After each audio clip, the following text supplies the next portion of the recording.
Hello friends, आज आपके CTET paper 2 science की पेडागोजी का थर्ड डे है, जिसमें हम क्वेश्चन स्टार्ट कर रहे हैं 51 से। इससे पहले के क्वेश्चन आप पढ़ चुके होंगे।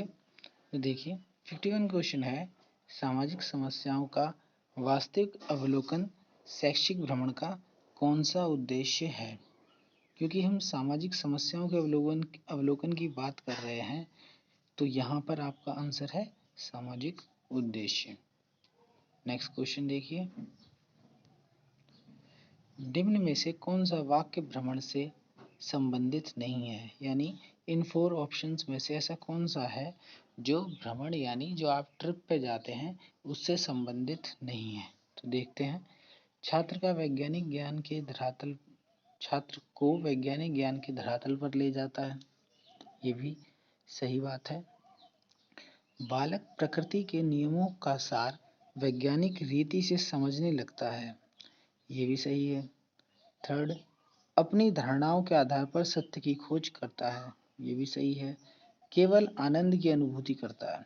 देखिए ये बात तो सही है कि आनंद की अनुभूति होती है जब हम ट्रिप पे जाते हैं या बच्चों को भ्रमण पे ले जाया जाता है, लेकिन यहाँ जो वर्ड आया है केवल, याद कर लीजिए कि पेडागोजी में अगर कहीं केवल वर्ड आ रहा है, केवल सिर्फ, अगर ये वर्ड आ रहे हैं तो वही ऑप्शन आपका गलत होता है। तो उन्होंने यही पूछा था कि संबंधित नहीं है, तो राइट आंसर होगा आपका डी, इसका संबंध नहीं है, बाकी ये सब आपसे संबंधित है। तो राइट ऑप्शन है आपका option number D. Next question, विज्ञान अधिगम का समृद्धिकरण करते हैं। यानी विज्ञान से किस अधिगम का समृद्धिकरण होता है। तो देखिए, विज्ञान क्लब से भी हमें साइंस की नॉलेज मिलती है, विज्ञान मेलों से भी और विज्ञान की परिषदों से भी। तो यहाँ आपका ऑप्शन है ऑप्शन नंबर डी, उपयुक्त सभी। नेक्स्ट क्वेश्चन, किस परिषद द्वारा जवाहरलाल स्मृति राष्ट्रीय निधि के सहयोग से राज्य स्तर पर विज्ञान मेले का आयोजन किया जाता है। तो ये फैक्ट है, ये आपको याद ही करना पड़ेगा। इसका आंसर है ऑप्शन नंबर ए, राष्ट्रीय शैक्षिक शोध एवं प्रशिक्षण परिषद द्वारा। नेक्स्ट क्वेश्चन देखिए, अब ये भी कुछ फैक्ट बेस्ड क्वेश्चन है जो आपको याद ही करने हैं। नेक्स्ट क्वेश्चन है कि एनसीईआरटी द्वारा लिखित विज्ञान मेलों का उद्देश्य नहीं है, तो छात्रों का मनोरंजन उपलब्ध कराना। तो विज्ञान मेले का लक्ष्य ये नहीं है कि छात्रों को केवल मनोरंजन दिया जाए, मनोरंजन के साथ उनमें विज्ञान के प्रति रुचि, ज्ञान, ये सब उसके उद्देश्य होते हैं। नेक्स्ट ऑप्शन,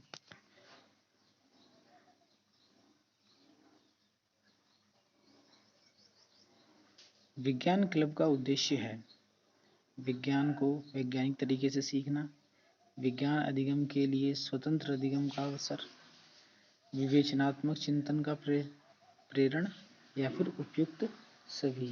तो आप समझ गए होंगे, यहाँ पर आपका राइट आंसर है उपयुक्त सभी, क्योंकि विज्ञान क्लब से इन सभी के बारे में रुचि पैदा होती है।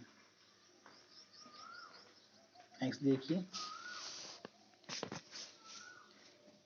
विज्ञान क्षेत्र भ्रमण से विकसित होता है।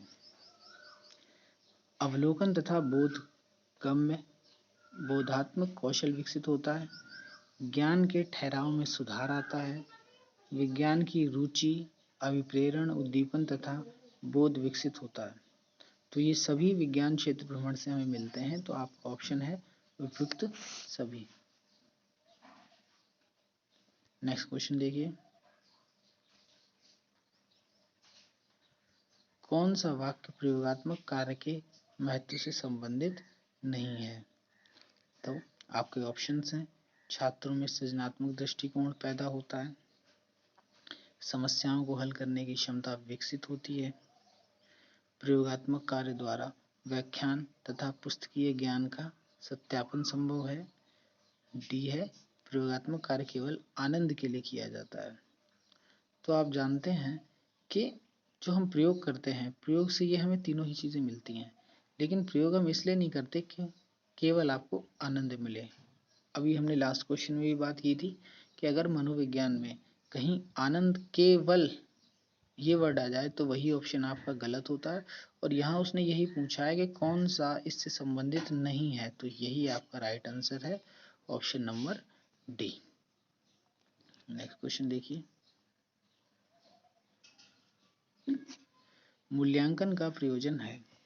तो जो बच्चे का हम मूल्यांकन करते हैं, मूल्यांकन का मतलब होता है जैसे कॉपी चेक करना, उसकी मार्कशीट बनाना, उसको हर एक सब्जेक्ट में नंबर देना, तो ये मूल्यांकन है जिससे हमें पता चलता है कि बच्चे की प्रगति किस विषय में कैसी हो रही है।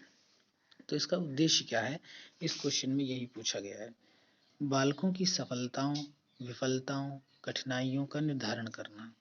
तो ये सही बात है, हमें पता चलता है कि बालक ने कितनी तरक्की की है, वो कहाँ पर नहीं सीख पा रहा है, कहाँ उसे दिक्कत हो रही है। सेकंड ऑप्शन है शैक्षिक कार्यक्रम, शिक्षण विधियों की उपयुक्तता की जांच करना। ये भी सही बात है। पाठ्यक्रम में सुधार लाने हेतु, ये भी सही बात है कि जब हम ये देखते हैं कि इस पर्टिकुलर विषय में या इस टॉपिक में सभी बच्चों को दिक्कत हो रही है, तो हम उसमें कुछ फेरबदल करते हैं, यानी पाठ्यक्रम में भी हम सुधार लाने की प्रयास करते हैं। लास्ट ऑप्शन है उपयुक्त सभी, तो आप अब तक जान गए होंगे कि यही आंसर है, उपयुक्त सभी। नेक्स्ट क्वेश्चन देखिए, शिक्षण का पहला चरण है। तो एक शिक्षण का पहला चरण क्या होना चाहिए, इस क्वेश्चन में ये पूछा गया है। तो पाठ्य सामग्री को सुसंगठित करना, ये पहला चरण नहीं हो सकता। बी, पहले से योजना बनाना। हाँ, ये सही है कि जब हम विद्यार्थियों को कुछ भी पढ़ाते हैं, उन्हें कुछ भी सिखाते हैं, तो हम पहले से योजना बनाते हैं कि हमें ये काम कैसे करना है। यानी अगर आप उन्हें पूरी ABCD सिखाते हैं तो पहला चरण क्या है आपका, उन्हें ए बताया जाए, ए के बाद फिर हम बी बताते हैं, फिर सी, तो ये सब क्या है, ये उसके चरण है। तो योजना पहले से ही बनाई जाती है। थर्ड ऑप्शन है आपका विद्यार्थियों की पृष्ठभूमि को जानना। ये जरूरी है, लेकिन शिक्षण का पहला चरण ये नहीं है। ये तो हम तब जानते हैं, ये हम तब पता करते हैं जब हमें पता चले कि बच्चे को कोई शारीरिक या मानसिक समस्या है या नहीं है, या वो किस तरह के बैकग्राउंड से आता है। इनमें से कोई नहीं, तो ये तो हो ही नहीं सकता। आपका राइट आंसर है पहले से योजना बनाना। नेक्स्ट क्वेश्चन देखिए, मौखिक मार्गदर्शन सबसे कम प्रभावशाली है। तो मौखिक मार्गदर्शन निम्न में से किस में सबसे कम प्रभावशाली होगा। कौशल के शिक्षण में, यानी अगर आप बच्चों को कोई कौशल सिखाना चाहते हैं तो आप सिर्फ बोलकर नहीं सिखा सकते। अभिवृत्ति के शिक्षण में, तथ्य एवं संपत्ति के शिक्षण में, सह संबंध के शिक्षण में।